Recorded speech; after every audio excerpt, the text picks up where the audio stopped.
సమాచారాన్ని ఒక ప్లేస్ నుంచి ఇంకో ప్లేస్‌కి అంటే ఎమినేట్ అయిన స్థానం నుంచి లక్షిత ప్రజానీకానికి ఎవరినైతే ఉద్దేశించి ఆ వార్తలు చెప్పదలుచుకున్నామో, ఆ సమాచారం ఇవ్వదలుచుకున్నామో వాళ్ళకి చేర్చే ప్రక్రియ అంతా ఈ ప్రసార మాధ్యమాల నిత్యక్రియ.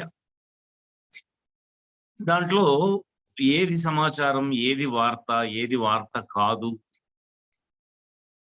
వార్తలేంటి, వార్తా కథనాలేంటి, ప్రత్యేక కథనాలేంటి, వీటన్నిటి గురించి కొంచెం బేసిక్ అండర్‌స్టాండింగ్ ఉంటే తర్వాత ఈ ప్రక్రియ మనం సమగ్రంగా, సమర్థంగా నిర్వహించడానికి అవకాశం ఉంటుంది. ఏది వార్త అనే అంశం వచ్చినప్పుడు ఇది సుదీర్ఘ కాలంగా మానవ సమాజాల్లో ఒక చర్చనీయాంశం. ఏది వార్త, ఏది వార్త కాదు. అనేక మంది అనేక రకాల నిర్వచనాలు ఇచ్చినారు వార్తకి. మరి ఏది వార్త అంటే ప్రతి సమాచారం వార్త అవుతుందా? ఫర్ ఎగ్జాంపుల్, ఈ వాటర్ బాటిల్లో వాటర్ ఉన్నాయి. ఈ వాటర్ బాటిల్లో వాటర్ ఉన్నాయి. ఇది వార్త. ఎవరికి చెప్పాలి? దాంట్లో సమాచారం లేదంటే సమాచారం ఉంది. వాటర్ బాటిల్లో సారాయో పాలో లేవు, వాటర్ బాటిల్లో నీళ్లు ఉన్నాయి అనేది ఒక సత్యము, ఒక సమాచారం. మరి ఇది వార్త అవుతుందా? అట్లా చెప్పుకుంటూ పోతే దానికి ఏమైనా పరిమితులు ఉన్నాయా? అనేక మంది అనేక రకాలుగా నిర్వచించినారు. కొత్త విషయాన్ని వార్త అంటారని, ఆసక్తి కలిగించేది వార్త అంటారని, ప్రయోజనం కలిగించే సమాచారం వార్త అంటారని. ఇట్లా వాటన్నిటిని క్రోడీకరించి ఒక సమగ్ర సమాచారం కోసం ప్రయత్నం చేసినా కూడా దాంట్లో సంపూర్ణత్వం రాదు. ఏ కాంప్రహెన్షన్, ఏ ఫుల్ ఫ్లెడ్జ్డ్నెస్ అనేది రాదు. అందుకని మనము దాని యొక్క మౌలిక స్వరూపాన్ని దృష్టిలో పెట్టుకొని మనం ఏమనుకోవచ్చు అంటే కొత్తది, ఆసక్తి కలిగించేది, ప్రయోజనం కలిగించే ఏ సమాచారమైనా వార్తే అని అనుకున్నాం అనుకోండి. ఇది చాలా ఏరియాను కవర్ చేస్తుంది. ఉన్నంతలో సమగ్రత ఇస్తుంది. ఆసక్తి కలిగించడం అనేది కంపోనెంట్ వార్త, కొత్తదనం అనేది కంపోనెంట్. అట్లాగే ప్రయోజనం అంటే ప్రయోజనం ఏ రకమైన ప్రయోజనం అని అనొచ్చు. మళ్ళా ఒకరికి ప్రయోజనమైంది ఇంకొకరి ప్రయోజనం కాదు అన్నప్పుడు దాన్ని ఎట్లా అంటే ఏ రకమైన ప్రయోజనమైనా కావచ్చు. మనం నిన్న మాట్లాడుకుంటున్నప్పుడు నిన్న మొన్న ప్రసార మాధ్యమాల యొక్క లక్ష్యం ఏంటి? ఇన్ఫార్మింగ్, ఎడ్యుకేటింగ్, ఎంటర్టైనింగ్, మోటివేటింగ్ అన్నాం ప్రధాన కణాలు. ఈ ప్రధానమైన 4 లక్ష్య సాధన కోసం ఏ ప్రసార మాధ్యమాలు పనిచేస్తున్నాయో వాటి నుంచి లబ్ధి పొందే వాళ్లకు అది ప్రయోజనమే కనుక అట్లాంటి ప్రయోజనం ఏదైనా నెరవేర్చేదే ఈ వార్తలో ఉన్న సమాచారం. ఫర్ ఎగ్జాంపుల్, వాళ్ళకి ఇన్ఫర్మేషన్ ఇస్తుంది. వాళ్ళకి తెలియదు ఇప్పుడు బాటిల్లో ఏముందో అనే ఒక సందేహం ఉంది, కానీ వాడికి ఈ బాటిల్లో నీరుంది అనే ఒక క్లారిటీ వచ్చింది. అంతవరకు ఇది సమాచారమే. అయితే ఏ బాటిల్ అన్నది ముఖ్యం. ఏ బాటిల్ అయినా నీరే ఉంటుందా? కాదు కదా. ఏ పర్టికులర్ బాటిల్లో నీరుంది అంటే ఫర్ ఎగ్జాంపుల్, అప్పుడే విమానం దిగుతున్న భారత ప్రధాని నరేంద్ర మోడీ చేతిలో ఒక నీలం రంగు బాటిల్ ఉంది, దాంట్లో నీళ్లు ఉన్నాయి అంటే అది సమాచారమే పబ్లిక్. ఎందుకు ఆ బాటిల్ పట్టుకున్నాడు ఏంటి అని ఒక క్యూరియాసిటీ వేధిస్తున్న లక్షలు కోట్ల మందికి you are catering by giving information that bottle contains water, దాంట్లో నీళ్లు ఉన్నాయి. అదే ఏ దిలీప్ రెడ్డియో, ఏ వెంకటేశమో, ఏ నరసింహలో బాటిల్ పట్టుకుంటే ఎవరికి పట్టింది చెప్పండి? ఆ వ్యక్తిని బట్టి అది వార్త. అంటే దీన్ని బట్టి సమాచారం అనేది వ్యక్తుల్ని బట్టి, స్థలాల్ని బట్టి, సమయాన్ని బట్టి, సందర్భాన్ని బట్టి అనేక రకాలుగా అది వార్త అవ్వచ్చు, అవ్వకుండా పోవచ్చు. అట్లా మనం వార్తని అండర్స్టాండ్ చేసుకోవాలి. వార్త గురించి అవగాహన కలిగింది. ఏది వార్త అనంటే ఏదైనా కొత్తది, ఆసక్తి కలిగించేది, కొంచెం ఉపయోగపడేది వార్త అని అనుకుంటే ఎస్. ఈ వార్తలు ఎందుకు అంటే మళ్ళీ మనం మొదటికి వెళ్తే మానవ సమాజాలు ఎట్లా పరస్పరం ఆధారితమై ఉపయోగకరమైన వార్తలు సమాచారాన్ని తమ నిత్య జీవితంలో తమ జీవన ప్రమాణాలని జీవిత గమనాన్ని ఉన్నతీకరించుకునే క్రమంలో ఈ సమాచారం వాళ్ళకు ఉపయోగపడుతుంది కనుక వార్త అవసరం. ఎప్పుడో పూర్వకాలంలో కొన్ని వేల సంవత్సరాల క్రితం సంస్కృతంలో రాస్తే కొన్ని దాదాపు 1000 సంవత్సరాల కిందట కవిత్రయం నన్నయ తిక్కన ఎవరన్నా తెలుగీకరిస్తే అట్లాంటి మహాభారతంలో వార్తయందు జగము వర్తిల్లుచున్నది అదియే లేని నాడు అఖిల జనులు అంధకారమగ్నులగుదురు కావున వార్త నిర్వహింపవలయునదిపా అని ఒక పద్యం ఉంది అని చెప్తారు. అంటే వార్తల వల్ల వెలుగు వస్తుంది, చీకటి తొలగిపోతుంది. అంటే అజ్ఞానం అనే అంధకారం తొలగిపోయి జ్ఞానం అనే వెలుగు వస్తుంది కనుక ప్రజలు దానివల్ల ప్రయోజనం పొందుతారు. లేకపోతే అంధకారమగ్నులైపోతారు, చీకట్లోనే ఉండిపోతారు, అజ్ఞానం అనే చీకట్లోనే ఉండిపోతారు. అట్లా కాకుండా వాళ్ళని వెలుగు వైపు నడిపించాలి అని అంటే వాళ్ళకి వార్తలు అవసరం, వాళ్ళకి సమాచారం అవసరం, వాళ్ళ వివరాలు అవసరం, వాళ్ళకు ఎక్కడ ఏం జరిగింది, ఎట్లా ప్రయోజనం కలిగించింది, ఎట్లా నష్టం కలిగించింది, దాని నుంచి ఏం నేర్చుకోవచ్చు, దాన్ని మనం ఎట్లా అన్వయించుకోవచ్చు, మన జీవితాన్ని ఎట్లా మెరుగుపరచుకోవచ్చు, మన వృత్తికి ఎట్లా పనికొస్తుంది, మన చదువుకి ఎట్లా పనికొస్తుంది, రేపు ఉద్యోగం సంపాదించుకోవాలంటే ఎట్లా పనికొస్తుంది, వ్యవసాయం చేయాలంటే ఎట్లా, నా పంట దిగుబడిని అమ్ముకోవాలంటే ఏం చేయాలి, ఇట్లా ఒక్క రకం అని కాదు, మానవ జీవితానికి సంబంధించిన అనేక ప్రక్రియల్లో కూడా ఉపయోగపడే సమాచారమే వార్త రూపంలో వస్తుంది కనుక వార్త నిర్వహించాలి. వార్త ప్రక్రియ ప్రాసెస్ మీడియా షుడ్ కంటిన్యూ అనే సెన్స్ ఆ పద్యంలో. అట్లా మనం వార్తల్ని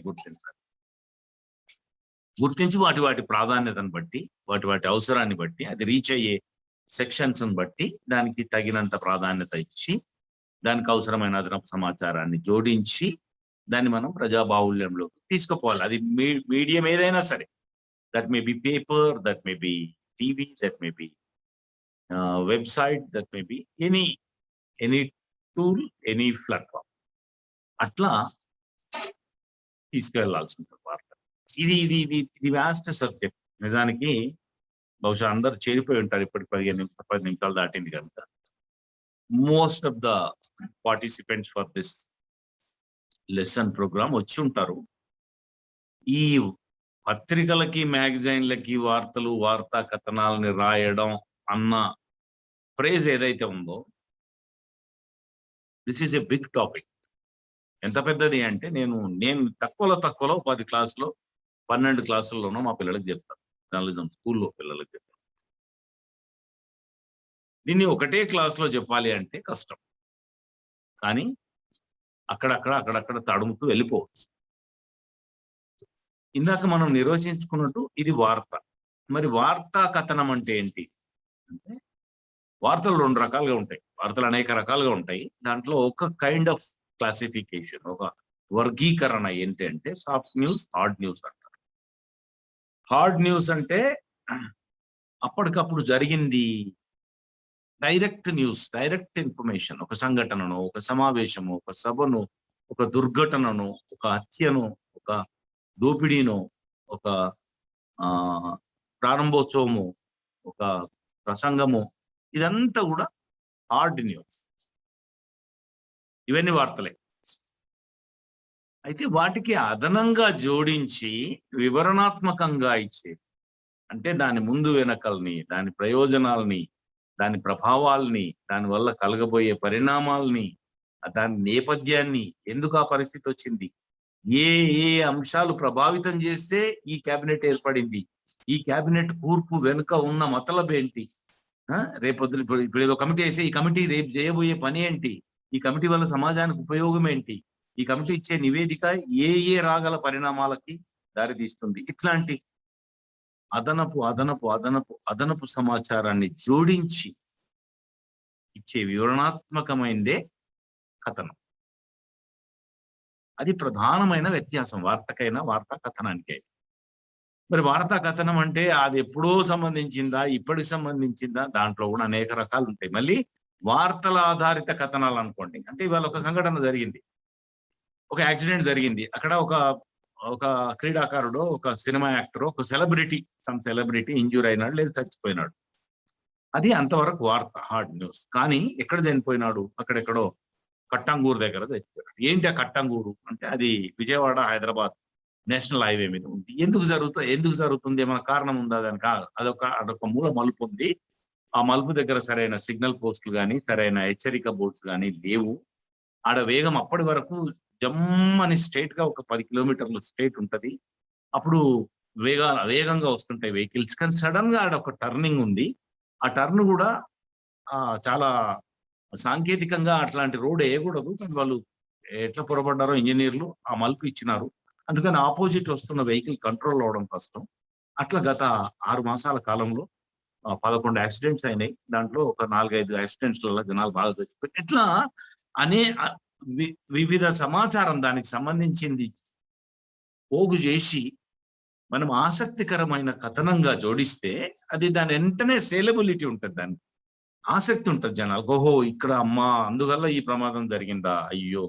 కొంచెం జాగ్రత్తగా ఉంటే బతికేవాడే. ఇట్లాంటియేవో మనుషులు వాళ్ళ వాళ్ళ తార్కిక జ్ఞానాన్ని బట్టి వాళ్ళు విశ్లేషించుకుంటారు. వాళ్ళు దాని నుంచి ఒక జ్ఞానాన్ని పొందుతారు. కొన్నిసార్లు మంచయితే తాదాత్మ్యం పొందుతారు, సంతృప్తి పొందుతారు. చెడైతే లిప్తపాటు బాధకు గురైతారు. ఇవన్నీ మనుషుల భావోద్వేగాలని ప్రేరేపించేటట్టుగా ఉంటాయి కథలైన.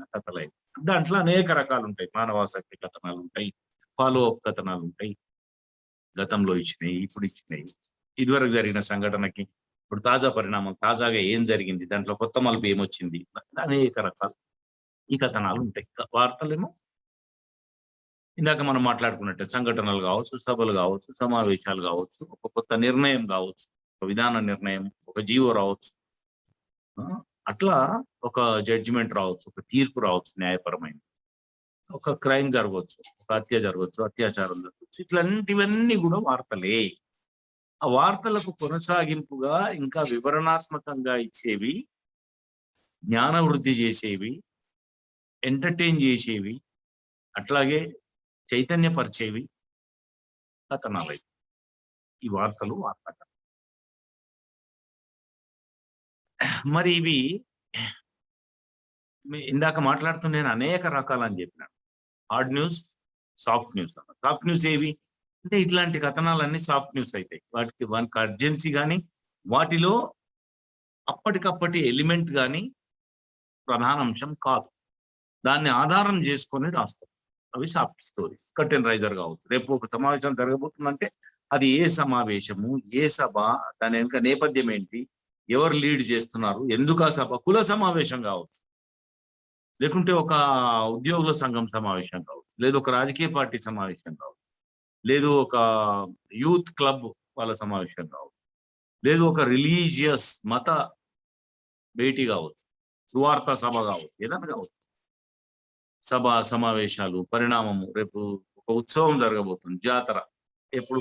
శివరాత్రి, కోటప్పకొండ జాతర. ఏం జరుగుతుంది అక్కడ? జాతర గురించి మనం ముందే ఇస్తాం. ఇక్కడ ఏర్పాటు చేసినారు ప్రభుత్వము. శివునికి ఆరాధన జరుగుతుంది. శివరాత్రి దినమంతా జాగారం చేస్తారు. ముందు రోజు నుంచి భక్తులు వస్తారు. అక్కడ వచ్చి విడిది ఏర్పాటు చేసుకుంటారు. లేకుంటే ప్రభలు వస్తాయి. లేదు ఏడుపాయలు అంటే ఏడుపాయల్లో ఏం జరుగుతుంది? ఏదైనా ఒక రిలీజియస్ ఫెస్టివల్ జరిగితే కూడా మనం కథనం రాస్తాం ముందే, ఒక కర్టెన్ రైజర్. దరిపోయినాక ఫాలో అప్ రాస్తాం. సమ్మక్క సారక్క జాతర జరిగిందంటే ఏం జరిగింది, ఎన్ని లక్షల మంది వచ్చినారు, ఏం మంచి జరిగింది, ఏం చెడు జరిగింది, ఏమైనా ఉపద్రవాలు జరిగినాయి, ఎవడన్నా నీళ్ళల్లో జంపన్న, వాగులో ఎవడన్నా కొట్టుకుపోయిందా, ఇవన్నీ మనం ఫాలో అప్ స్టోరీస్. అట్లా హార్డ్ న్యూస్, సాఫ్ట్ న్యూస్ అనేది ఒక కేటగిరీ. ఇంకొక కేటగిరీ ఏంటంటే వార్తల యొక్క స్వరూపాన్ని బట్టి అది స్పాట్ న్యూసా అంటే అక్కడికక్కడ జరిగిన సంఘటన, లేదు అది ఫాలో అప్ న్యూసా ఎప్పుడో జరిగిన దాన్ని మనం ఇవాళ మళ్ళీ కొత్తగా ఏదైనా మలుపు తిరిగితే రాస్తున్నామా, లేదు అది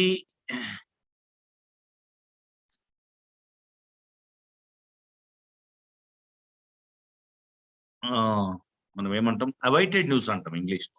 నిరీక్షిత వార్తలు. ఫర్ ఎగ్జాంపుల్ ఒలింపిక్స్ ఎప్పుడో డిసైడ్ అవుతుంది. 4 ఏళ్ల నాడు జరగబోయే ఒలింపిక్స్ ఎక్కడ జరుగుతాయి అనేది ఇప్పుడే డిసైడ్ అయిపోతుంది.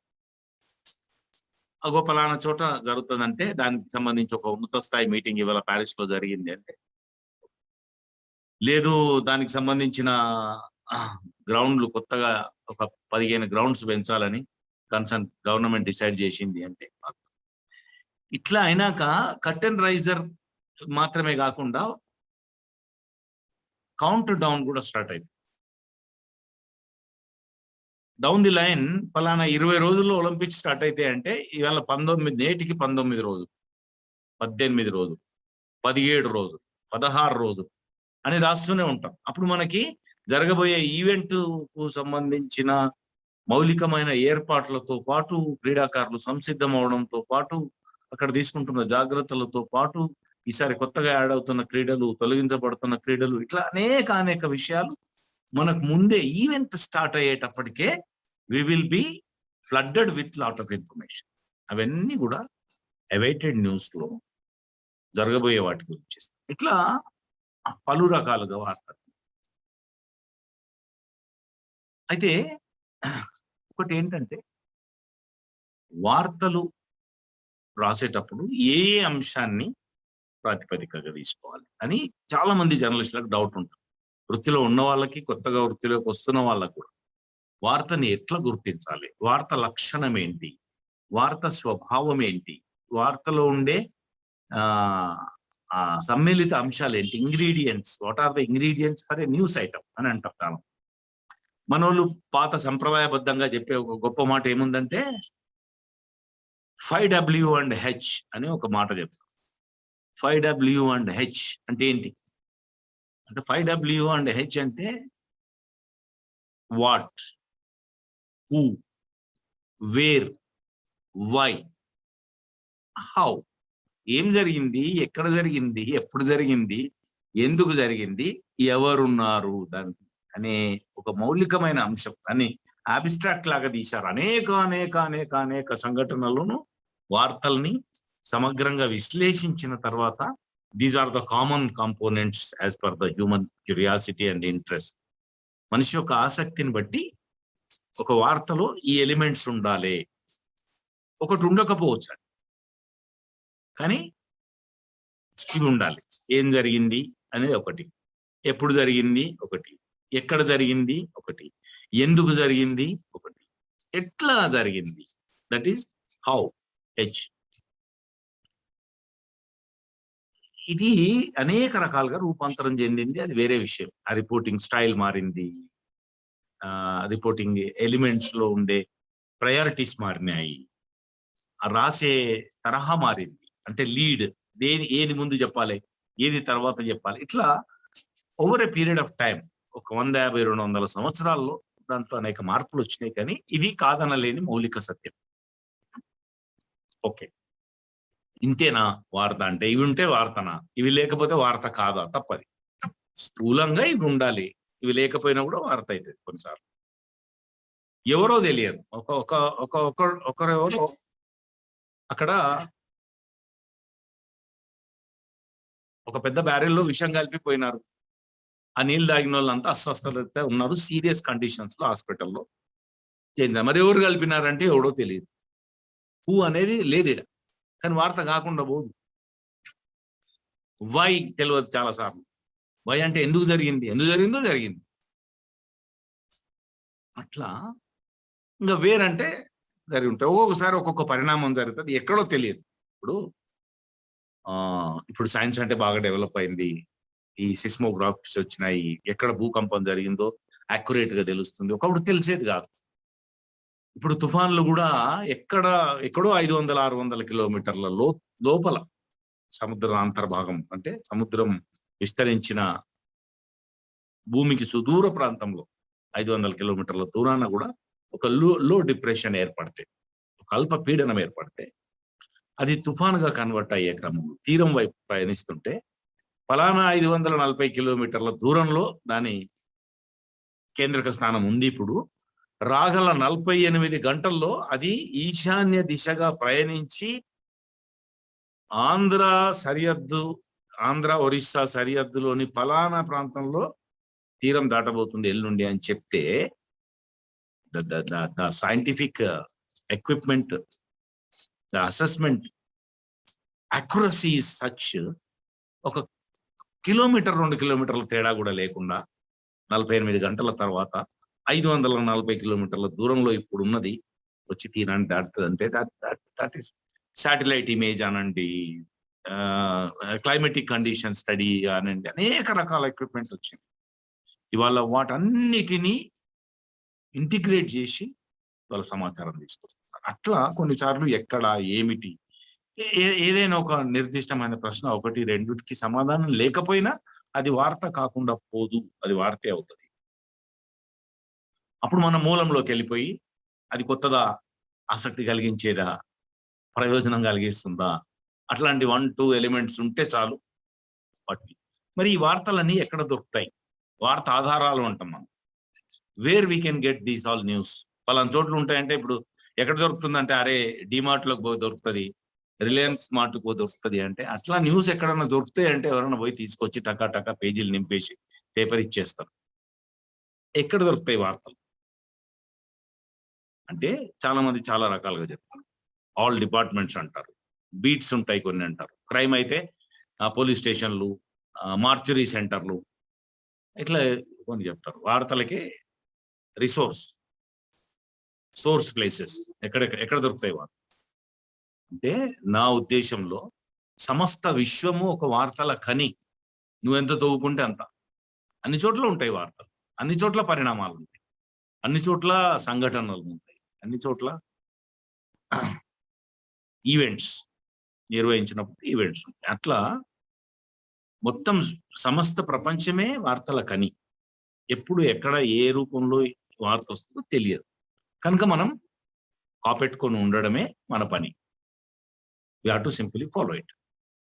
ఇంకొకటి, వార్త యొక్క లక్షణం ఏంటి, ఎట్లుండాలి అంటే దానికి అనేక నిర్వచనాలు ఉన్నాయి. కానీ మన అండర్స్టాండింగ్ కోసం, ఇప్పుడు గంటలో అయిపోవాలి కనుక మన అండర్స్టాండింగ్ కోసం ఒక 4 పారామీటర్స్ పెట్టుకుంటే వార్త ఎట్లా ఉండాలి అంటే, వార్త యొక్క స్వభావం, లక్షణం. ఫస్ట్ ఫండమెంటల్ థింగ్ ఏంటంటే ఖచ్చితత్వం ఉండాలి, దాంట్లో అక్యురసీ ఉండాలి. ఏదో ఈ వెంకటాపురంలోనో నరసాపురంలోనో జరిగిందట తప్పది. వెంకటాపురంలోనే ఉండాలి, లేదు నరసాపురంలోనే ఉండాలి. వెంకటాపురంలోనో నరసాపురంలోనో జరిగింది, లేకుంటే గజంన్నరనో ఉందట, నో, నడవదు. It must be accurate. అది జరిగింది అంటున్నారు, మళ్ళీ జరగలేదని కూడా అంటున్నారు. No, this is not news. జరగాలి, లేదు జరగొద్దు. పలానా మీటింగ్ అనుకున్నారు, చాలా మంది పోయినారు అక్కడికి, పలానా స్వామివారు వస్తారన్నారు, కానీ స్వామి రాలేదు, అంతే. వచ్చిందో రాలేదో తెలియదు, వార్త కాదు. So the accuracy must be there. గజం ఇటు గజం అటు అంటే నడవదు, ఖచ్చితంగా ఉండాలి. వార్తను ఎట్లా ప్రజెంట్ చేస్తామంటే మళ్ళీ brevity, that is also very important. క్లుప్తత, దాన్ని మళ్ళీ టన్నులు రాస్తాను. వైశంపాయనుడు జనమేజయునికి నారాయణుడు ఆర్య, అదంతా నడవదు. ఇక్కడ క్లుప్తంగా ఉండాలి, విషయ ప్రాధాన్యతతోటి ఉండాలి. Brevity is very important in news. కొంతమంది రాస్తారు, విషయం రానే రాదిగా, పోతూనే ఉంటది. అది ఇంకెక్కడన్నా ఆసక్తికరమైన సాహితీ ప్రక్రియల్లో పనికి వస్తుందేమో కానీ న్యూస్లో పనికిరాదు. న్యూస్లో బ్రీవిటీ ఉండాలి. బ్రీవిటీ గురించి ఒక గొప్ప మాట చెప్తాం. A news item must be like a short skirt of girl. అంటే పొట్టి గౌన్ అంటాం చూడు, పొట్టి గౌన్, అమ్మాయి గుండె పొట్టి గౌన్ లాగా ఉండాలట. అని మళ్ళీ ఏమంటాడు, it must be short enough to cover, long enough to expose. చూడండి ఎంత గొప్పగా చెప్పినాడు. A news item must be like a short skirt of girl. అంటే ఒక అమ్మాయి పొట్టి గౌన్ లాగా ఉండాలి, షార్ట్ ఎనఫ్ టు కవర్ అంటే మూసి ఉంచడానికి సరిపోయేటంత పొట్టిగా ఉండాలి, లాంగ్ ఎనఫ్ టు ఎక్స్పోజ్ అంటే ఆమె యొక్క శరీర సౌష్ఠవం యొక్క అందాన్ని బయటి ప్రపంచానికి చూపించగలిగేటంత పొడవు ఉండాలి. అంతకుమించి పొడవు ఉండకూడదు, అంతే ఉండాలి పొడవు. మరి పొట్టి ఎంత ఉండాలంటే కవర్ చేసేటంత పొట్టిగా ఉండాలి. ఆమె వ్యక్తిగత అవయవాలు కానీ, మర్మ అవయవాలు కానీ ఏవైతే సమాజానికి ఎక్స్పోజ్ చేయకూడదో వాటిని కాపెట్టి వాటిని కప్పి ఉంచేటంత షార్ట్ గా ఉండాలి. ఆమె అందాల్ని ప్రదర్శన చేసేటంత పొడవుగా ఉండాలి అని a news item must be like a short skirt of girl,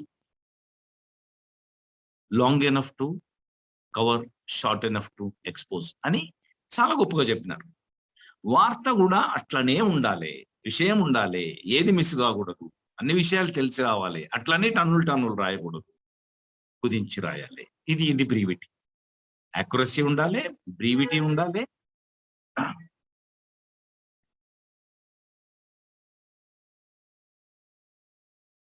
general గా మనం చాలాసార్లు వృత్తిపరంగా బాగా రాణించి వృత్తిపరంగా బాగా ప్రగతి సాధించినటువంటి ఒక పత్రికలో వచ్చే వార్తకి అప్పుడప్పుడే మొదలు పెట్టినా, లేకుంటే అంత వృత్తి ప్రమాణాలు లేని, లేకుంటే నిపుణులైన వాళ్ళు లేని సాదా సీదాగా నడిపించే ఒక పత్రికలో వార్తని కంపేర్ చేసేసినప్పుడు మనకు కొట్టొచ్చినట్టుగా అనిపిస్తుంది. దాన్ని ఏం చెప్పదలుచుకున్నాడు రా వీడు, అర్థం కాదు. అది ప్రధాన పత్రికల్లో కూడా కొన్ని వార్తలు రాసేవాడి నైపుణ్యం పొరబడితే ఏందో చెప్పదలుచుకుంటాడు, స్పష్టత ఉండదు. Clarity is very important. Accuracy, brevity, clarity అంటే స్పష్టంగా ఉండాలి. నువ్వేం చెప్పదలుచుకున్నావు. నువ్వేదో చెప్పబోయి ఎక్కడో మొదలుపెట్టి మధ్యలో ఎక్కడికో వచ్చి ఇంకెక్కడికో పోయి ఏదో చెప్పబోయి ఆయన అసలు విషయం వదిలిపెట్టి దాన్ని వదిలేవనుకో ప్రజల మీదకి, ఎవరికి అర్థం కాదు. అది అది ప్రమాదకరం. అది ఉపయోగం కూడా ఉండదు. దానివల్ల ప్రయోజనం తక్కువ. కనుక యాక్యురసీ ఉండాలి, బ్రీవిటీ ఉండాలి, అంటే ఖచ్చితత్వం ఉండాలి, క్లుప్తత ఉండాలి, స్పష్టత ఉండాలి, అండ్ ఆబ్జెక్టివిటీ ఉండాలి. నిష్పక్షపాతంగా కూడా ఉండాలి. That is objectivity also very important. సత్యసంధత అంటారు. It must be true. Truth. ఏ వార్తలో ఏముండాలంటే సత్యం ఉండాలి, సత్యమే ఉండాలి. సత్యానికి అతీతమైంది, సత్యం కానిది ఏది ఉండకూడదు. ఈ 4 చాలా ఇంపార్టెంట్ కంపోనెంట్స్. అయితే ఇవి వచ్చిన తర్వాత, ఈ 4 వచ్చిన తర్వాత ఎట్లా రాయాలి అని అంటారు చాలా మంది. ఎట్లా రాయాలి అంటే ఎట్లా మొదలు పెట్టాలి, కథనం ఎట్లా చెప్పాలి. ఒక సంఘటన చూసి వచ్చాడు, ఒక మీటింగ్ పోయి వచ్చాడు, ఒక యాక్సిడెంట్ జరిగింది, లేదు ఒక ఉత్సవం జరిగింది, అక్కడ ఉదయం నుంచి సాయంత్రం వరకు జరిగింది, లేదు ఒక గంట సేపు జరిగింది, ఒక విలేకరుల సమావేశం జరిగింది అరగంట. దీన్ని ఎట్లా రాయాలి సార్, ఎట్లా మొదలు పెట్టాలి, ఎక్కడ మొదలు పెట్టాలి, ఎట్లా ఏది ముందు చెప్పాలి, ఏది తర్వాత చెప్పాలి, what is the order, is there any uniformity, దానికి ఏదన్నా బండ గుర్తుందా, ఇట్లనే రాయాలి అని ఉందా అనే ఒక క్వశ్చన్ వస్తుంది.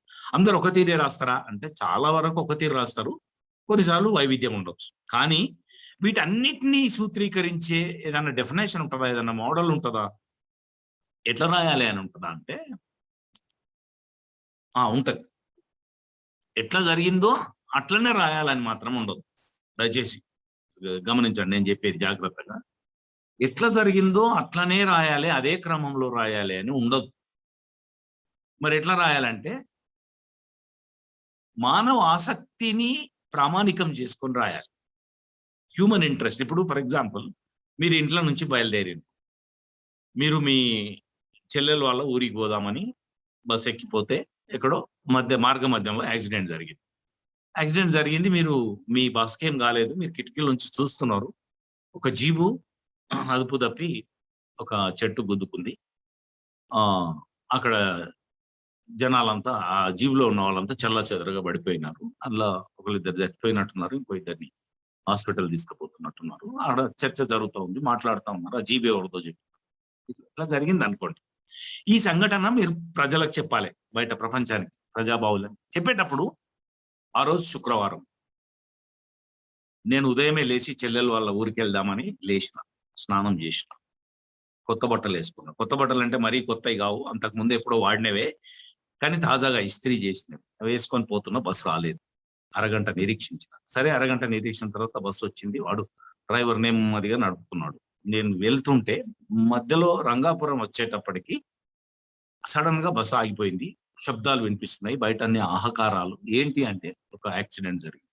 యాక్సిడెంట్ ఏం జరిగిందంటే ఒక జీప్ పోయి చెట్టు గుద్దుకుంది. గుద్దుకున్న తర్వాత ఏమైంది, అక్కడ జనాలు పడ్డారు. దాంట్లోంచి కొంతమంది రక్తం గారుతుంది, కొంతమంది ఏడుస్తున్నారు, కొంతమంది మంచిగానే హుషారుగా లేచినప్పుడు వాళ్ళకేం కాలేదు. తర్వాత తెలిసింది ఏంటంటే చనిపోయారు. తర్వాత గాయపడ్డ వాళ్ళని హాస్పిటల్‌కి తీసుకుపోయారు. ఇట్లా మీరు ఎట్లా జరిగిందో ఆ ఆర్డర్‌లో రాస్తే ఎవడికైనా ఇంట్రెస్ట్ ఉంటదా? చెప్పండి. మీరు వార్త రాయడం పక్కకు పెట్టండి. మీరు ముచ్చట చెప్తున్నారు. ఎవరికన్నా పోతే యాక్సిడెంట్ జరిగింది అనంగానే ఏమంటాడు, ఏమన్నా అయిందా? ఎవరికైనా ఏమన్నా అయిందా? అంటారు. అంటే అయింది. ఓ ఇద్దరు చచ్చిపోయినారు. ఇద్దరు చచ్చిపోయినరా? ఎంతమంది ఉండ్రు అంటే, అందులో ఒక 5గురు ఉండి ఇద్దరు చచ్చిపోయినరు. ముగ్గురు మాత్రం సీరియస్‌గా ఇంజ్యూర్ అయిండ్రు. ఇంజ్యూర్ అయిండ్రా? రంగాపురంకి ఏముంటది దగ్గర? లేదు. ఆ రంగాపురం నుంచి టౌన్ ఆహ్, సంగారెడ్డి టౌన్‌కి తీసుకుపోయిండ్రు. హాస్పిటల్ తీసుకుపోయిండ్రు. వాళ్ళు కూడా అందులో కూడా ఒకటి ప్రమాదం ఉందట. ఎవరితో పలానా వెంకటేశం అని బిజినెస్ చేస్తాడు ఆయనది. ఇట్లా హ్యూమన్ క్యూరియాసిటీ ఏ విషయాలు తెలుసుకోవాలనిపిస్తది? ఎవరు ఏం ఏం జరిగింది యాక్సిడెంట్? ఏమైంది? ఇద్దరు చచ్చిపోయినరు. ఏమైనా గాయపడ్డారా? ఎవరిది వెహికల్? ఎందుకు జరిగింది? ఇట్లా మన హ్యూమన్ క్యూరియాసిటీ ఏ ఆర్డర్‌లో ఉంటదో, మనం ఇచ్చే ఇన్ఫర్మేషన్ యాక్సిడెంట్ అనేది నేను ఎగ్జాంపుల్ చెప్పిన. యాక్సిడెంట్ కాకపోతే పొలిటికల్ సభ కావచ్చు, ఒక పండుగ కావచ్చు, ఉత్సవం కావచ్చు, ఒక దుర్ఘటన కావచ్చు, ఒక రాబోయే క్రీడాంశం కావచ్చు. ఏదైనా కావచ్చు. వాటెవర్ న్యూస్ మనం ఇందాక మాట్లాడుకున్న న్యూస్ ఏదైనా. ఆ న్యూస్ ఏదైనా పాఠకుడికి అందజేస్తున్నప్పుడు ఏ క్రమంలో దాని వివరణ ఉండాలి అంటే హ్యూమన్ క్యూరియాసిటీ, హ్యూమన్ ఇంట్రెస్ట్, మనిషి ప్రయోజనం. ప్రయోజనం కూడా ముఖ్యమే. ఇప్పుడు ఫర్ ఎగ్జాంపుల్ ఈసారి వర్షాలు బాగున్నాయి. సగటు వర్షపాతానికంటే ఎక్కువ పడతాయి. దీనివల్ల స్ప్రెడ్ ఓవర్ అనేది జూన్ నుంచి మొదలుపెడితే సెప్టెంబర్ మధ్య వరకు ఉంటది. అంటే పంటలకు అనుకూలంగా ఉంటది. పంటలు వేసుకోవచ్చు. అయితే దీర్ఘకాల పంటల కంటే స్వల్పకాల వ్యవధి పంటలైతే బాగుంటది. ఎందుకంటే ఎలినినో ఎఫెక్ట్ వల్ల ఇవి ఒక్కసారి పడవు వర్షాలు. నెమ్మదిగా 5, 6 నెలల ఇట్లా ఏదో వాడికి ఉపయోగపడే సమాచారాన్ని ఆ ఆర్డర్‌లో, ప్రయారిటీ ఆర్డర్‌లో ఇప్పుడు ఫర్ ఎగ్జాంపుల్ గ్యాస్ ధర పెరిగింది. ఎంత పెరిగింది? ఎప్పటినుంచి అమల్లోకొస్తది? ఆహ్, సబ్సిడీ అయితే ఎంత? నాన్ సబ్సిడీ అయితే ఎంత? ఇట్లా మనిషి అవసరాల్ని తీర్చేటప్పుడు అది నువ్వు మొట్టమొదట చెప్పే ప్రాధాన్యత అంశం ఏదంటే మొత్తం రాష్ట్రంలో ఉన్న అందరికి వర్తించేది. ఆ తర్వాత ఒక సెక్షన్ ఆఫ్ పీపుల్‌కి వర్తించేది. తర్వాత సబ్సిడీ ఉన్న వాళ్ళకి మాత్రమే వర్తించేది. ఆ తర్వాత సబ్సిడీ ఉన్న వాళ్ళల్లో గూడా అర్బన్‌లో ఉన్న వాళ్ళకి వర్తించేది. తర్వాత రూరల్‌కు గూడా వర్తించేది. ఇట్లా ఆ యొక్క వార్త ప్రాధాన్యత, దాన్ని రిసీవ్ చేసుకునే వాళ్ళ సంఖ్య, వాళ్ళ ఇంట్రెస్టు, వాళ్ళ ప్రయోజనం ఇట్లాంటి అంశాలను పరిగణలోకి తీసుకొని ఏది ప్రాధాన్యమో దాంతో ఇన్వర్టెడ్ పిరమిడ్ అంటారు. అంటే తిరగేసిన పిరమిడ్. పిరమిడ్ ఎట్లా ఉంటది? కింద బేస్ వెడల్పుగా ఉండి పైన సన్నగా ఉంటది. దాన్ని తిరిగేస్తే విశాలంగా ఉండే భాగం పైకొస్తది. సన్నగా ఉండే భాగం. అంటే most important aspect should come first and less important should come in the last. అట్లా ఆ ఆర్డర్‌లో తీసుకెళ్ళాలి.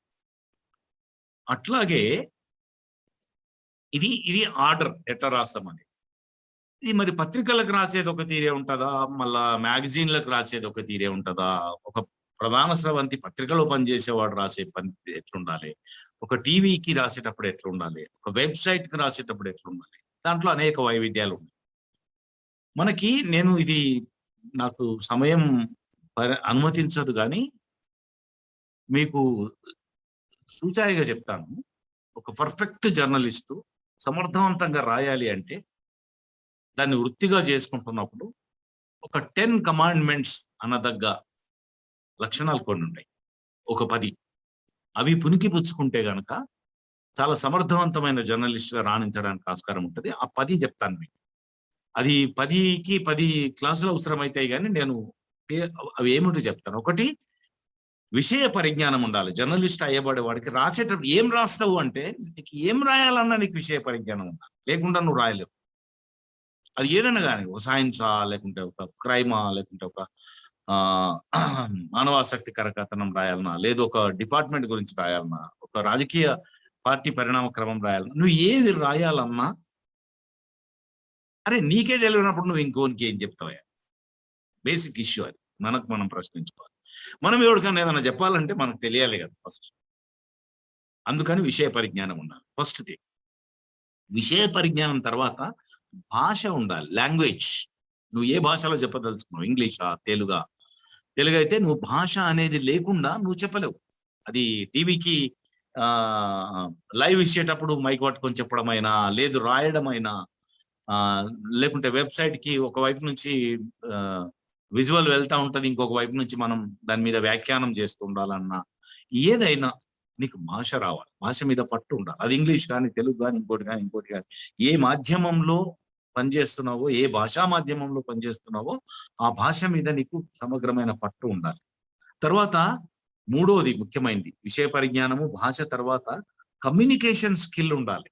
నువ్వు ఎట్లా ఎక్స్ప్రెస్ చేస్తున్నావు, నువ్వు ఎట్లా కమ్యూనికేట్, అవతల వానికి రీచ్ అవ్వాలంటే అవతలి వాడి స్థాయి కూడా నువ్వు గ్రహించాలి. వానికి ఇది ఎక్కదా ఎక్కదా. నువ్వు ఒక సెమినార్లో పోయి వల్గర్ భాష మాట్లాడలేవు. నువ్వు ఒక కామన్ జనపదాలలోకి వెళ్ళి నువ్వు రిచ్ లాంగ్వేజ్ పండిత భాష మాట్లాడలేవు. నువ్వు అక్కడ భాషను మార్చుకోవాలి, నీ శైలి మార్చుకోవాలి, నీ ఎక్స్ప్రెషన్ మార్చుకోవాలి, నీ టూల్స్ అన్నిటినీ మార్చుకోవాల్సి వస్తుంది వాళ్ళ రిసెప్షన్ లెవెల్స్ని బట్టి, వాళ్ళు గ్రహించే స్థాయిని బట్టి. అందుకని నీకు కమ్యూనికేషన్ స్కిల్ ఉండాలి. ఎంత ఎఫెక్టివ్గా చెప్పినావు, వానికి ఎంత హత్తుకునేలాగా చెప్పినావు. అందుకనే ఇప్పుడు అనేక ఈ జనమాధ్యమాలలో మాస్ కమ్యూనికేషన్లో సినిమా ద్వారా ఒకరికి అర్థమవుతుంది, టీవీ ద్వారా ఒకరికి అర్థమవుతుంది, నాటకం వేస్తే ఒకరికి అర్థమవుతుంది, లేదు బుర్రకథ చెప్తే ఒకరికి అర్థమవుతుంది. ఇట్లా అర్థం కావడంలో ఉన్న అనేక స్థాయిలనే రిసెప్షన్ ఆఫ్ కమ్యూనికేషన్ అంటారు. అట్లానే నువ్వు కమ్యూనికేషన్లో కూడా వైవిధ్యం ఉండాలి. నీకు ప్రసరణ, భావ ప్రసరణ నైపుణ్యం ఉండాలి, విషయ పరిజ్ఞానం ఉండాలి, భాష ఉండాలి, భావ ప్రసరణ నైపుణ్యం ఉండాలి, విశ్లేషణ సామర్థ్యం ఉండాలి. ఒక సంఘటన రాగానే దాన్ని విశ్లేషించగలగాలి. నువ్వు ఇదేంది, ఎందుకు జరిగింది, దీని నేపథ్యం ఏంటి, గతంలో ఎప్పుడు జరిగింది, ఇప్పుడే ఎందుకు జరిగింది, ఇట్లా దీనివల్ల ఎవరికి నష్టం, ఎవరికి ప్రయోజనం, అట్లా నువ్వు దాన్ని సమగ్రంగా విశ్లేషించగలిగిన సామర్థ్యం జర్నలిస్ట్కి ఉండాలి. ఉంటేనే ఏదైనా రాయగలుగుతాడు, ఏదైనా చెప్పగలుగుతాడు. విశ్లేషణ సామర్థ్యం. ఇంకొకటి క్రిటికల్ అప్రోచ్ ఉండాలి. అంటే నీకు ఏది పడితే అది అవునంటే అవును, ఎద్ది ఇనింది అంటే దూడను కట్టేరా ఫస్ట్ అని చెప్తాడు వీడు. దూడను కట్టేయడం ఏంటి, విన్నది ఏంది నువ్వు, ఎద్ది ఇనింది అంటే ఎద్దు ఈంతదా, అరే బుద్ధి జ్ఞానం ఉందా నీకు, సరిగ్గా చూడు, ఎద్ది ఇనడం ఏంటి అని అనగలగాలి. దాన్ని క్రిటికల్ అప్రోచ్ అంటారు. విమర్శన దృష్టి ఉండాలి. లేకుంటే నువ్వు ఎవడో ఏదో చెప్పినాడంటే తీసుకొచ్చి పోస్ట్ మ్యాన్ ఉత్తరాలు తీసుకొస్తాడు చూడు, జర్నలిస్ట్ కాదు. Journalist is not a post man to just bring letter. హిందీలో రాసిన, ఇంగ్లీష్ రాసిన, తెలుగులో రాసిన, పెద్దగా రాసిన, చిన్నగా రాసిన, ఒక పిల్లగాడు తొందరపడి అడ్రస్ రాసినాక వాళ్ళ నాయన విషయం రాయకముందర పెట్టి భోజనానికి వెళ్ళిపోతే ఈ పిల్లగాడు తీసుకొచ్చి డబ్బులు వేసిండా, దాంట్లో ఏం కంటెంట్ లేకుండా వచ్చింది. You are not a postman, you are a reporter. నువ్వు హేతుబద్ధంగా ఆలోచించాలి. దానికి శాంక్టిటీ, మనం ఇందాక మాట్లాడుకున్నట్టు ఆబ్జెక్టివిటీ ఉందా, అక్యురసీ ఉందా, దాంట్లో ఖచ్చితత్వం ఉందా. అది ఎకరం ఉంది నా దగ్గర, నేను ఇంత పంట తీసిన 10 లక్షలు వచ్చింది అంటే ఎకరంలో 10 లక్షలు ఎట్లా వచ్చింది, సాధ్యమా? వీటన్నిటిని కొంచెం క్రిటికల్ క్వశ్చన్ వేసుకోవాలి. మనమే రీడర్లో పరకాయ ప్రవేశం చేయాలి. రేపు పొద్దున ఈ వార్త పబ్లిక్లోకి వెళ్తే మనకి ఏమైనా డౌట్లు వస్తాయా, ఆ డౌట్లు మనకు రావాలి. దీంట్లో సాధ్యాసాధ్యాల గురించి వాడికి అనుమానం వస్తుంది కదా, అంటే ఆ అనుమానం ముందే మనకు రావాలి. మనం నివృత్తి చేసుకున్నాక మనం రాస్తాం. దాన్ని critical approach. That is also very important. భాష కావాలి, విషయ పరిజ్ఞానం కావాలి, భాష కావాలి, ప్రసరణ నైపుణ్యం కావాలి, విశ్లేషణ సామర్థ్యం కావాలి, క్రిటికల్ అప్రోచ్, విమర్శన దృష్టి కూడా ఉండాలి. ఇవి నైపుణ్యాలకు సంబంధించినవి, సాఫ్ట్ స్కిల్స్. ఇవన్నీ ఇంకా సాఫ్ట్ స్కిల్సే కాక కొన్ని నిబద్ధత పరమైనవి. మన ప్రొఫెషన్ పట్ల నిబద్ధత ఉండాలి. ఏదో ప్రభుత్వ ఉద్యోగం చేస్తారు, 10 గంటలకు వచ్చిండి, 5 గంటలకు వెళ్ళిపోయినాం అంటే వెళ్ళిపోయినా, అట్లా ఉండదు. This is a mission. మేము 1996లో ఢిల్లీ వెళ్ళినప్పుడు స్టడీ టూర్లో leader of opposition Atal Bihari Vajpayee తోటి కూర్చున్నాం, ఒక 9 మంది విద్యార్థులమే. We sat for 1 hour with him. చాలా విషయాలు మాట్లాడినాడు. ఆయన చెప్పినాడు, journalism is not a job, it is a profession, వృత్తి. ఇప్పుడు ఉద్యోగానికి వృత్తికి చాలా తేడా ఉంది. వృత్తి అంటే చీరలు నేస్తాడా, వడ్రంగం చేస్తాడా, లేకుంటే కర్రు కాలుస్తాడా, లేకుంటే ఒక కడవ తయారు చేస్తాడా కళాత్మకంగా, కుండ, లేదు చెట్టెక్కి కళ్ళు గీస్తాడా, ఇవన్నీ వృత్తులే. సాధారణ ఉద్యోగానికి వృత్తి చాలా తేడా ఉంటుంది. ఇంకా ఆయన ఇంకొక మాట ముందుకెళ్ళినాడు, it is not a job, it is a profession, more than profession it is a mission అన్నాడు ఆయన Vajpayee. More than profession it is a mission. Mission అంటే మనం ఒక ఉద్యమ స్ఫూర్తితో నిర్వహించాల్సింది జర్నలిజం. కనుక జర్నలిజంలో నీకు నిబద్ధత ఉండాలి, కమిట్మెంట్ ఉండాలి. That is also very important. That's 6th point. 7th ఏంటంటే ఆరోగ్యం ముఖ్యం. నువ్వు జర్నలిస్ట్ అంటే ఒక రోజుతో అయిపోయే పని కాదు, ఇది ఇస్ కంటిన్యూస్ వర్క్. నువ్వు ఆ రోజు చూసినావు, మళ్ళీ ఇవాళ నువ్వు ఉంటే రిపోర్ట్ చేసినంత ఎఫెక్టివ్ గా ఇంకోటి చేయలేడు. అంటే నువ్వేమంటావు, నాకు ఇలా జలుబు సార్, ఇట్లా రన్నింగ్ నోస్ ముక్కులకి వెళ్ళి పొద్దుటి నుంచి కారుతూనే ఉంది, నేను రాలేని వాళ్ళ. No, nothing doing. You have to be fit always, round the clock, 24 hours, 24/7, 30/1 every month and every year. You must be fit. దానికోసం శరీరాన్ని పటిష్టంగా ఉంచుకోవాలి. Sound mind in a sound body అన్నారు. శరీర మాధ్యం కలుధర్మ సాధనం. నువ్వేం చేయాలన్నా ఈ దేహం మీదనే చేయాలి కనుక జాగ్రత్తగా ఉంచుకోవాలి. తాగడం, తందనాలు ఆడడం, ఏ అర్ధరాత్రి వచ్చి పడుకోవడం, 10, 11, 12 దాకా లేవకపోవడం, ఈ చీటికి మాటికి చిన్న చిన్న వాటికే జ్వరాలు రావడం, ఇవి జర్నలిస్ట్ పనికిరావు. జర్నలిస్ట్ అంటాడు ఈ మస్ట్ బి ఫిట్ ఆల్వేస్. క్షేత్రం ఎరిగిన వాడు క్షేత్రజ్ఞుడు అన్నాడు గీతాకారుడు కూడా. నీ దేహం గురించి నీకు తెలియాలి. నువ్వు ఎన్ని సాధించాలన్నా ఈ దేహం మీదనే సాధించాలి కనుక దీన్ని ఇప్పుడు ఎకరం భూమి ఉన్న రైతు భూమిని ఎంత పాబందీ చేసుకుంటాడండి. ఈ సీజన్ ముందట ఏం చేస్తాడు, సీజన్ వచ్చినప్పుడు ఏం చేస్తాడు, కలుపు మొక్కలు పెరిగితే ఏం చేస్తాడు, ఏ పంట లేనప్పుడు కూడా పోయి రాళ్ళు రప్పలు ఏరేసుకొని వస్తాడు. అట్లా నీ దేహాన్ని ఉంచుకోవాలి. That is very important aspect.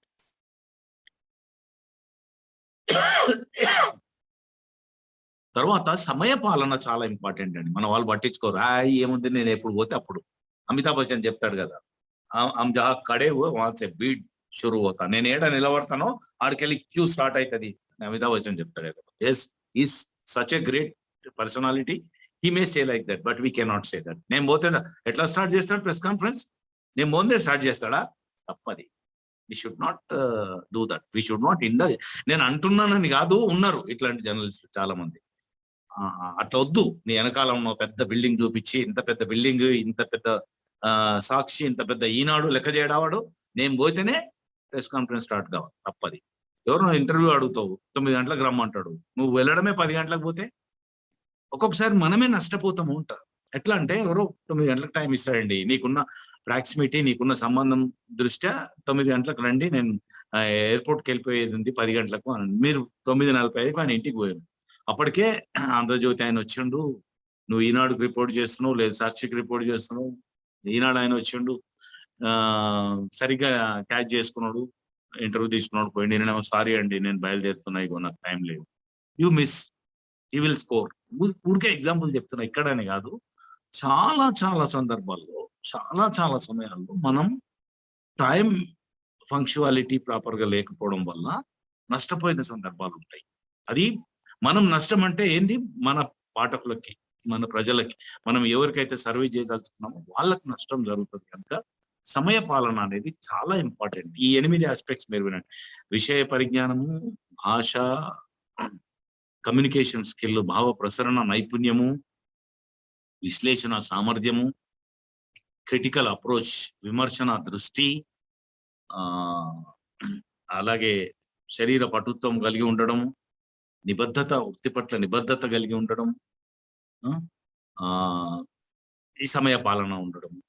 ఇంకొకటి ఏంటంటే జర్నలిస్టిక్ పర్సెప్షన్. నిన్న ఏదో సందర్భం వస్తే నేను మాట్లాడుతూ చెప్పిన, జర్నలిస్ట్ అనబడేవాడు కొన్ని మౌలికమైన విషయాల పట్ల సందేహాలకు అతీతమైన దృఢమైన అభిప్రాయాలు కలిగి ఉండాలి. వాటిలో మళ్ళీ ఇంకా కొత్త క్వశ్చన్స్ రావు. ఎస్, ఇట్లా పేదల పట్ల, పేదలు ఎప్పుడు ఈ వ్యవస్థలో నష్టపోతుంటారు అనేది ఒక చారిత్రక సత్యం అయినప్పుడు ఎంతో కొంత పేదలకు ఉపయోగపడే విధంగా వ్యవస్థలన్నీ పనిచేయాలి అని ఒక దృఢ అభిప్రాయం మనకు ఉండాలి. దాంట్లో మార్పు ఉండదు. ఇక ఒక ఊళ్ళోకి వెళ్ళినప్పుడు సడన్ గా ఈ ఊరి పేదలైతే వేరు, ఇంకో ఊరి పేదలైతే వేరు ఉండదు. దాన్ని జర్నలిస్టిక్ పర్సెప్షన్ అంటారు. అది సమాజ హితంలో ఏర్పడుతుంది జర్నలిస్ట్. వాటిలో మార్పు ఉండదు. ఇక ఎవరు ప్రభావితం చేయలేరు వాటిని. అట్లాంటి జర్నలిస్టిక్ పర్సెప్షన్ ఉండాలి. ఇక 10వది, చిట్ట చివరిది, వెరీ వెరీ ఇంపార్టెంట్, మీ రాతని ప్రభావితం చేసేది, ఇవన్నీ ప్రభావితం చేసేటి మన యొక్క రాత నైపుణ్యాన్ని. అది ఏంటి అంటే ఆబ్జెక్టివిటీ ఉండాలి. అది మన చుట్టమా, మన బంధువా, మనకు తెలిసిన వాళ్ళ పార్టీ, మన కులపొల్లదా, మన ఊరి వ్యవహారమా? No, nothing. You must be truthful, 100% truth. సత్యమే అంతిమం, సత్యమే ప్రామాణికం. సత్యసంధత అంటారు దాన్ని, ఆబ్జెక్టివిటీ అంటాం, న్యూట్రాలిటీ అంటాం, పక్షపాతం లేనితనం అంటాం, నిష్పాక్షికత అంటాం. అది ఉండాలి. That is the most important. పూలదండలు దారం లాగా this unites every skill of 9. ఇందాక మనం మాట్లాడిన 9 లక్షణాలని కూడా సూత్రబద్ధం చేసేది ఆబ్జెక్టివిటీ. కనుక ఇది ఉండాలి. ఇదంతా కూడా పత్రికలకు రాసేది. అయితే దినపత్రికలకు, టీవీకి, వెబ్‌సైట్‌కి లాంటి ఫీచర్ రైటింగ్ అని కూడా ఒక టాపిక్ ఉంది దీంట్లో. మ్యాగజైన్‌లకు రాసేది. మ్యాగజైన్‌లకు రాసేది ఇంత యాక్యురసీ, ఇంత స్పాట్ ప్రాధాన్యత ఉండదు. అది వివరంగా ఉంటది. అదనపు సమాచారం ఉంటది. నాలెడ్జ్ ఓరియెంటెడ్‌గా ఉంటది. ఎంటర్‌టైన్‌మెంట్ అయితే ఎంటర్‌టైన్‌మెంట్ ఓరియెంటెడ్‌గానే ఉంటది. ఒక సెక్టోరియల్ ఇంట్రెస్ట్ అంటారు. అంటే ఒక్కొక్కరి అభినివేశం, ఒక్కొక్కరి ఆసక్తిని బట్టి క్యాటర్ చేస్తారు. స్పోర్ట్స్ న్యూస్ ఉన్నాయి, బిజినెస్ న్యూస్ ఉన్నాయి, లేదు ఆహ్, లైఫ్ స్టైల్ న్యూస్ ఉన్నాయి. అవి ఆయా సెక్షన్‌లకు అది ఆసక్తి గనక వాళ్ళ అవసరాలు తీర్చే విధంగా వాళ్ళ స్థాయికి వెళ్లి మనం వివరణాత్మకంగా ఇవ్వాలి మ్యాగజైన్ రాసేటప్పుడు. ఎందుకంటే ఇప్పుడు మామూలు సాధారణ పాఠకుడికి ఒక దినపత్రిక చదివే సాధారణ పాఠకుడికి ఫ్యాషన్స్ గురించి ఎంత లిమిటెడ్‌గా అవసరం, ఒక పారాగ్రాఫ్, 2 పారాగ్రాఫ్‌లు చెప్తే చాలు. హ్మ్. మారుతున్న ఫ్యాషన్‌ల గురించి. కానీ ఒక ఫ్యాషన్ మ్యాగజైన్ రన్ చేస్తున్నప్పుడు నువ్వు ఫ్యాషన్స్‌ని డీటెయిల్‌గా రాయాలి. పారిస్‌లో కొత్తగా ఏం పుట్టుకొచ్చినాయి? జుబ్బాలు ఎట్లుంటున్నాయి ఇప్పుడు? లైన్ కటింగ్ ఎట్లుంటున్నాయి? స్లీవ్‌లెస్ జాకెట్స్ ఎట్లా ఉంటున్నాయి? Ah, ah, well fit pant అంటే ఎట్లుంటుంది? స్టే ఫిట్టా? ఇట్లా ఇంకా లోతుగా విశ్లేషించాల్సొస్తది మ్యాగజైన్‌లో అయితే. సమగ్ర సమాచారంతోటి ఇవ్వాల్సొస్తది. వైవిధ్యభరితంగా ఇవ్వాల్సొస్తది మ్యాగజైన్‌లకు రాసేటప్పుడు. ఆహ్, దినపత్రికకు రాసేటప్పుడు మనం ఇందాక మాట్లాడుకున్న క్లారిటీ ఉండడము, యాక్యురసీ ఉండడము, బ్రీవిటీ ఉండడం, అట్లా కొన్ని లక్షణాలు. ఇట్లా మనం దేనికి రాసేటప్పుడు ఆ అవసరాలకు తగ్గట్టుగా రాసే నైపుణ్యం మనలో ఉండాలి అంటే ఇందాక చెప్పినట్టు రాసే ఏ ప్రతిభ, నీకు భావనా శక్తి విస్తృతంగా ఉండాలి. నీకు ఊహాశాల్యత ఉండాలి. You can imagine what is going to happen. ఏం జరుగుతది అని నీ అనుభవమే అక్కడ పనికొస్తది. దాంతోటి నువ్వు ఊహ చేసి నువ్వు అనలైజ్ చేయడం. అనాలిసిస్‌కి అదే ముఖ్యం. గతం గుర్తుపెట్టుకోవడం, భవిష్యత్తు గురించి అంచనా వేయడం, ఇవన్నీ యాక్యురసీ‌గా జరిగినప్పుడు నీ అనాలిసిస్ కూడా అద్భుతంగా ఉంటది. చదివేవాడు కూడా అరే! నా భావాలు ఎత్తుకుపోయి రాసినట్టు రాసినాడే. నాకిట్లనే అనిపిస్తుంది వారం రోజుల నుంచి అని ఒక ఆర్టికల్ చదువుతున్నప్పుడు, అబ్బా! ఎప్పుడొచ్చినాడురా వీడు పరకాయ ప్రవేశం చేసి నేను 3, 4 రోజుల నుంచి అనుకుంటూనే రాసి పడేసినాడు అని ఎక్కువ మంది అనుకుంటే you are a successful writer. అట్లా నీ ఊహశాల్యత, భావ నైపుణ్యం, నీవు వ్యక్తీకరణ ఎక్స్‌ప్రెషన్ గూడా. ఎక్స్‌ప్రెషన్ అనేది ఎంత పొటెన్షియల్‌గా ఇప్పుడు పదండి ముందుకు, పదండి దోసుకు, పోదాం పోదాం పైకి అని ఆ పదాలు కూర్చిన తీరు గాని, ఆ భావాన్ని వరదలా ప్రవహింపజేసిన తీరు గాని, శ్రీశ్రీని అంత గొప్ప మహారచయితగా, యుగకర్తగా నిలబెట్టింది. ఎందుకు అంటే, మనకు తెలిసిన పదాలే అవి. మనం నిత్య జీవితంలో వాడేటివే.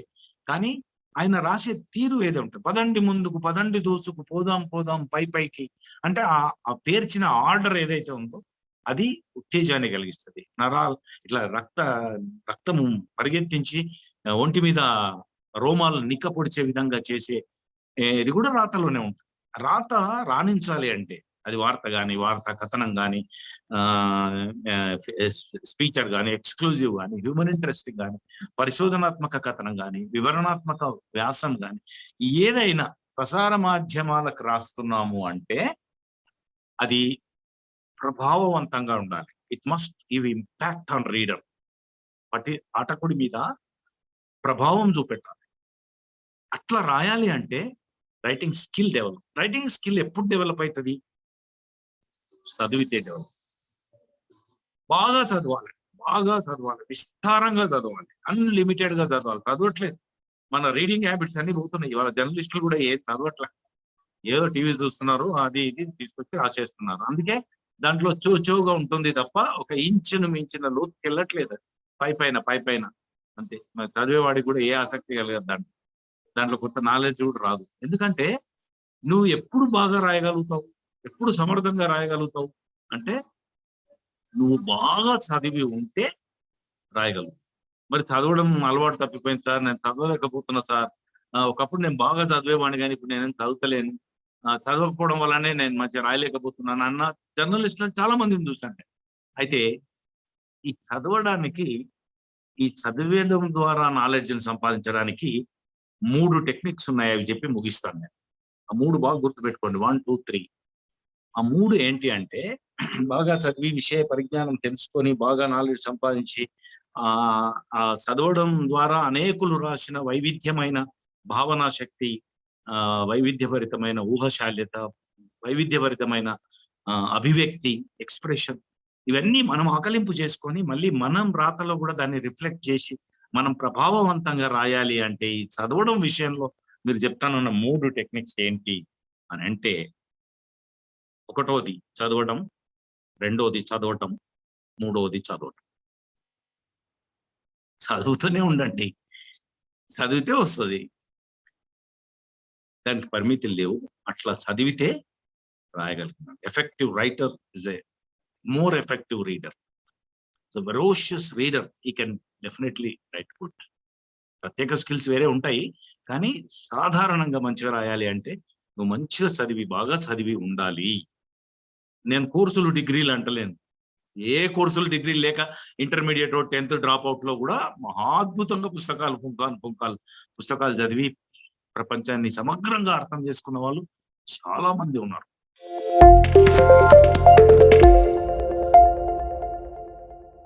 Hi sir, I am Pratyusha from Ongole. చెప్పు ప్రత్యూష. యాక్చువల్లీ నా డౌట్ ఏంటంటే ఇప్పుడు మనం ఒక న్యూస్ కలెక్ట్ చేసినప్పుడు దాన్ని మనం ఇన్వెస్టిగేట్ చేసి ఒరిజినాలిటీ బట్టి దాన్ని అది నిజం ఎంత అనేది కనుక్కొని రాసే రైట్ మనకుందా? ఎంతవరకు ఇన్వెస్టిగేట్ చేయొచ్చు? Yes, we can investigate anything. Sky is the limit. There is no restriction అమ్మా. ఒక పరిశోధనాత్మక కథనం రాస్తా అంటే అది ఏదైనా, ఒక ఘటన గాని, ఒక పరిణామం గాని, ఒక ఏదైనా కూడా మనకు పరిమితి అంటూ లేదు. మనం ఇన్వెస్టిగేట్ చేయొచ్చు. మనం సత్యమే ప్రామాణికం. సత్యంని ఆధారం చేసుకొని, సత్యంనే ప్రాతిపదికగా చేసుకొని మనం పరిశోధన చేసి మనం ఏ విషయాన్నన్నా తీసుకొచ్చి రాయొచ్చు. అయితే రాసేటప్పుడు అది సత్య నిరూపితం కానిది, సత్యానికి దూరమైంది, భావనతో ఆధారపడ్డది, ఊహతోటి ఆధారపడ్డది, అది ఎక్కువ మంది చెప్పినారు కనుక నేను నమ్మాను అని రాసేది, అవి నిలబడదు. అవి రేపొద్దుగల challenge in the court of law. In the court of law if somebody challenges, దాన్ని మనం ఎవరైనా నిలదీస్తే అది నిలబడదు అంటే అట్లాంటివి రాయకూడదు. మనం రాసేది ఏదైనా ఏ కాల పరీక్షకైనా నిలబడగలిగేటంత సత్యం అయితే మనం పరిశోధిస్తే, దానికి తగ్గ ఆధారాలు ఉంటే వాటిని కూడా మనం సేకరిస్తే, వీటిని మనం అక్కడే చెప్పగలిగితే అది ఒక గొప్ప ఇన్వెస్టిగేటివ్ కథనం అవుతుంది. మనం అనేక స్కాండల్స్, బోఫోర్స్ స్కామ్ కానివ్వండి, యూరియా స్కామ్ కానివ్వండి, కొన్ని బాబాలు చేస్తున్న నిర్వాకాల విషయంలో కానివ్వండి, ఒక అవినీతి గురించి కానీ, ఒక స్కాండల్ గురించి కానీ అనేక పరిశోధనాత్మక కథనాలు వచ్చినాయి. అవన్నీ కూడా ఇగో ఇట్లాంటి స్వేచ్ఛాయుత వాతావరణంలో పరిమితులు ఏముండాయమో మనం చేసుకోవచ్చు.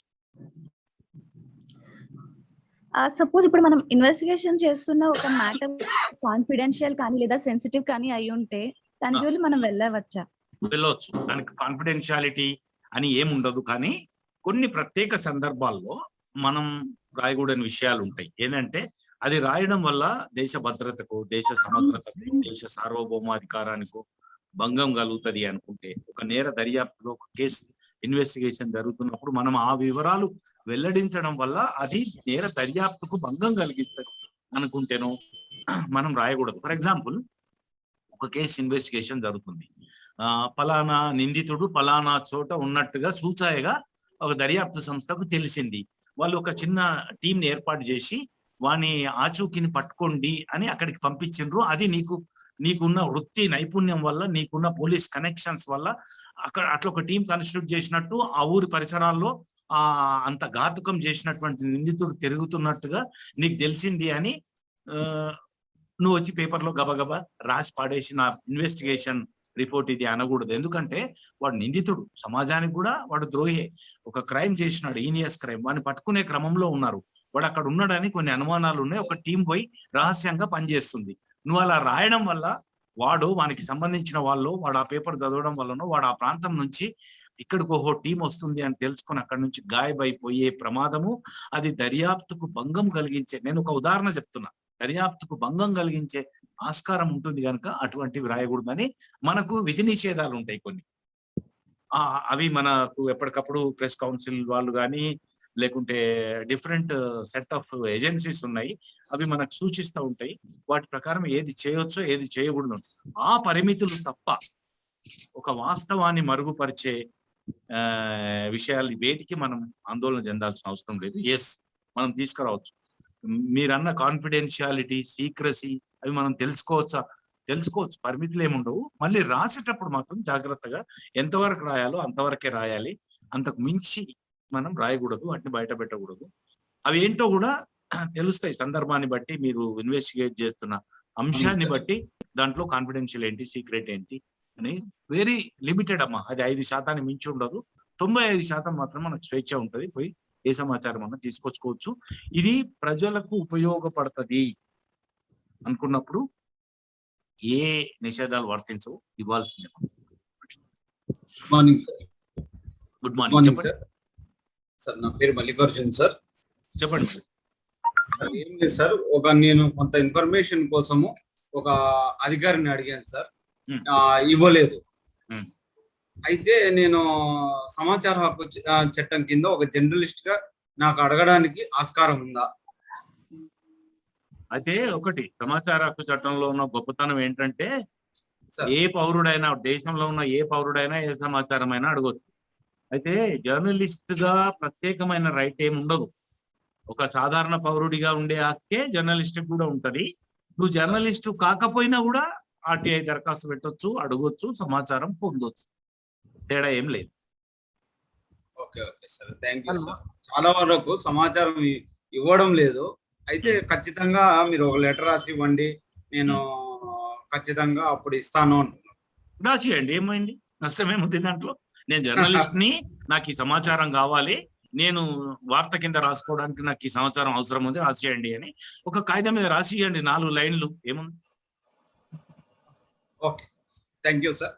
సార్ నమస్కారం సార్. చెప్పండి సార్. నా పేరు శ్రీనివాస్ సార్, నేను నెల్లూరు నుంచి మాట్లాడుతున్నాను. చెప్పండి శ్రీనివాస్ గారు. సార్ సార్ మీరు చాలా బాగా ఎక్స్ప్లెయిన్ చేస్తున్నారు, thank you so much for that. Welcome. Yeah, so sir ఇప్పుడు మనం ఒక వార్త రాస్తున్నప్పుడు ఆ కంటెంట్ మామూలుగా ఒక మిత్రుడిని అడిగాను, మేము 5-6 పేజీలు రాస్తే గానీ మాకు 5 లైన్లు డిస్ప్లే కాదు, ఐ మీన్ పబ్లిష్ కాదు. మీరు కూడా ఒకసారి నేను ప్రజాభిప్రాయ సేకరణలో ఎలక్షన్ గురించి నేను ఒక ఆర్టికల్ రాశానండి Eenadu. So what they did is like I have written 1.5 page. Okay. 5 lines of script they published on that particular one. Okay. So how it is like ఎలాగా దాన్ని ఎడిట్ చేస్తారు, how it is అనేది? అంటే ఒకటండి, ఇప్పుడు editing classes కూడా ఉన్నాయి మీకు, దాంట్లో వాళ్ళు చెప్తారు ఎడిటింగ్ లో ఏది చెత్త అంతా ఎట్లా వదిలేసేయాలి. ఇప్పుడు మీకు పైనాపిల్ కోసేటప్పుడు వాడు చూస్తారు కదా మీరు, లేకుంటే పనస పండు తీసేటప్పుడు చూస్తారు కదా, అట్లా అదంతా తీసేసి ఏది విషయమో అట్లా. అయితే మనం విషయం రాసేటప్పుడు మనం ఏది ఉపయోగకరమో అదే రాయడం అలవాటు చేసుకుంటే, ఇందాక మనం బ్రీవిటీ, యాక్యురసీ అని మాట్లాడినాం చూడు, అట్లా మనం దాని కనుక ఎంత పబ్లిషబుల్ ఉంటుందో, ఎంత యోగ్యం అవుతుందో, ఎంత ప్రచురించడానికి వీలవుతుందో అంతే రాస్తే ఎక్స్ప్రెషన్ లో గొప్పతనం అండి అది. నేను ఇప్పుడు చదవండి అని ఎందుకన్నానంటే, ఎప్పుడో 1000 సంవత్సరాల కిందట మహాభారతం, రామాయణం రాసినప్పుడు వాళ్ళు 18 పర్వాల మహాభారతం రాసినాడు వ్యాసునికి పని లేదు, ఓపిక ఎక్కువ ఉన్నది, రాసిండు పుంకాలు 18 పర్వాలు రాసిండు, కొన్ని వేల శ్లోకాలు రాసిండు. అదే రామాయణాన్ని కూడా వాల్మీకి రాసిండు. కట్టే కొట్టే తెచ్చే అన్నారు రామాయణాన్ని ఎవరో ఒక లైన్ లో చెప్పమంటే. కట్టే అంటే వారధి కట్టిండు, కొట్టే అంటే రావణుని కొట్టేసిండు, తెచ్చే అంటే ఎత్తుకపోయిన సీతను మళ్ళీ అయోధ్యకు తెచ్చిండు, అయిపోయింది రామాయణం. అంటే నువ్వు ఇప్పుడు 18 పర్వాల కావ్యాలు, తర్వాత ప్రబంధ కావ్యాలు, తర్వాత భావ కవులు, కవిత్వాలు, ఇట్లా వచ్చి చిన్న మినీ కవితలు, తుమ్రీలు, నానీలు, ఇప్పుడు ఎట్లా వచ్చింది చూడండి ఎక్స్ప్రెషన్. వాడు అంటాడు, మీకు ఒక లైన్ చెప్తా, అతని చేలో పండిన పత్తి సరిగ్గా ఉరితాడుకు సరిపోయింది. గంతే, ఒక లైన్ రాశాడు, అతని చేలో పండిన పత్తి సరిగ్గా ఉరితాడుకు సరిపోయింది. చూడండి దాంట్లో ఎంత భావన ఉంది. పత్తి అనేది ఉంది, వ్యవసాయం ఉంది, రైతు కడగంలో ఉన్నాయి. పత్తి ఒక కమర్షియల్ క్రాప్, దానికి విత్తనము, దానికి పెస్టిసైడ్స్, వాడి ఘోష, వాడు చివరికి ఏమి బాపుకోలేక ఆత్మహత్య చేసుకునే దుస్థితి దాకా ఇవాళ వ్యవసాయం ఎంత దిగజారిందో ఒక లైన్ లో చెప్పిండు, అతడి చేలో పండిన పత్తి సరిగ్గా ఉరితాడుకు సరిపోయింది. That is expression. నువ్వు ఎంత పొటెన్షియల్ గా, ఎంత పకడ్బందీగా ఎక్స్ప్రెస్ చేసినావు అనే దాన్ని బట్టి ఉంటుంది. ఎన్ని పేజీలు రాసినావు, ఎన్ని టన్నులు రాసినావు అన్నది ప్రామాణికం కాదు. అది అట్లా మనం అలవర్చుకోవాలి.